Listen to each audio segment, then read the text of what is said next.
Dear managers and leaders, welcome back to the channel where we help you level up your leadership skills.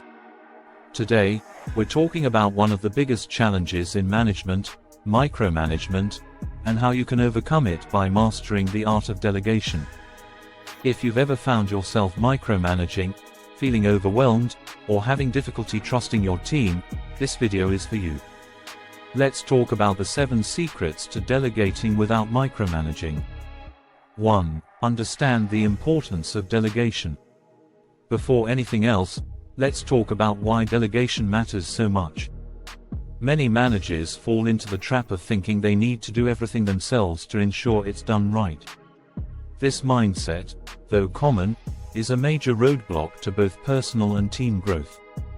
Delegation allows you to focus on tasks that really need your attention, strategic planning, decision-making, and other leadership duties that drive the company forward. Meanwhile, it empowers your team to take ownership, develop new skills, and contribute in more meaningful ways. Imagine this: you, as a manager, are like the captain of a ship. If you're down below deck fixing the engine or scrubbing the floors, who's steering the ship? Delegating ensures you're focused on steering, while others handle the essential tasks that keep everything running smoothly. 2. Identify what to delegate. Now that you understand why delegation is essential, let's talk about what to delegate. Not every task should be handed off, so it's important to distinguish between tasks that require your expertise and those that don't. Start by creating a list of all your responsibilities. Look at tasks that are routine or administrative, like data entry, scheduling, or minor project follow-ups. These are prime candidates for delegation.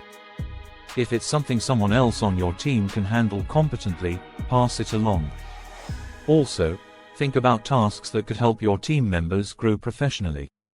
Delegating is not just about lightening your load, but also about giving your team opportunities to learn new skills or take on more responsibility. For example, a team member who's ready to step up might benefit from leading a small project or managing client communications. A good rule of thumb: if someone can do a task 80% as well as you can, it's a task worth delegating. You'll be surprised at how quickly they'll close that remaining 20% gap with some guidance and practice. 3. Choose the right people. So, you've figured out which tasks to delegate. Now comes the crucial step of choosing the right people. This is where a good understanding of your team's strengths, weaknesses, and workloads becomes key. Ask yourself, who on the team has the skills or potential to handle this task? Who has the capacity, and who could benefit from the experience? Matching the task to the right person is vital to ensure success. For example, don't give a highly technical task to someone who doesn't have the necessary background or confidence. On the other hand, don't assign routine tasks to your top performers all the time. They should be working on high-impact projects that challenge their abilities. The goal is to develop your entire team, not overwhelm or underutilize individuals. It can also be helpful to ask your team members about their goals. If someone is looking to grow in a particular area, delegating relevant tasks to them can be an excellent opportunity for both development and motivation. 4. Give clear instructions and expectations. Once you've chosen the right person, the next step is communication. This is one of the most important aspects of delegation, being clear about what you expect. When delegating, make sure you provide clear, detailed instructions. What's the outcome you're looking for? When is the deadline? Are there specific steps they need to follow, or can they handle it creatively as long as the result meets your standards? Instead of just saying, "Can you take care of this report?" try something more specific. "I need this sales report completed by Friday. It should include year-to-date figures, broken down by region, and I'd like you to highlight any trends you notice."